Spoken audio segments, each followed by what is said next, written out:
സബ്കോൺ cricket club ഒരുക്കുന്ന 4ാമത് ICL cricket മാമാങ്കത്തിന് ഷാർജയിൽ തുടക്കമായി. മാർച്ച് 13 മുതൽ ഏപ്രിൽ 24 വരെ ഷാർജ സ്കൈലൈൻ യൂണിവേഴ്സിറ്റി ഗ്രൗണ്ടിൽ എല്ലാ വെള്ളിയാഴ്ചകളിലുമായാണ് മത്സരങ്ങൾ നടക്കുന്നത്. സിനിമാ നടനും ICL ബ്രാൻഡ് അംബാസഡറുമായ രാജീവ് ജി പിള്ള ക്രിക്കറ്റ് ടൂർണമെന്റ് ഔദ്യോഗികമായി ഉദ്ഘാടനം ചെയ്തു. 2 ഗ്രൗണ്ടുകളിലായി 6 മത്സരങ്ങളാണ് നടത്തുന്നത്. രാവിലെ 7 മണി, 10 മണി, ഉച്ചയ്ക്ക് 2 മണി എന്നിങ്ങനെയാണ് കളികളുടെ സമയക്രമം. കേരളത്തിലെ 14 ജില്ലകളെയും പ്രതിനിധാനം ചെയ്യുന്ന 14 ടീമുകൾ ഉൾപ്പെടെ 16 ടീമുകളാണ് ഈ മത്സരത്തിൽ മാറ്റുരയ്ക്കുന്നത്. കഴിഞ്ഞ വർഷങ്ങളിൽ ഈ ടൂർണമെന്റിന് കിട്ടിയ ആവേശപൂർവമായ സ്വീകരണമാണ് ICL സീസൺ 4 നടത്താൻ പ്രേരിപ്പിക്കുന്നതെന്നും സംഘാടകർ അറിയിച്ചു.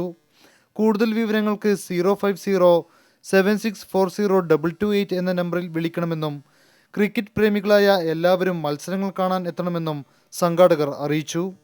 ജീവൻ ന്യൂസ്, ഷാർജ.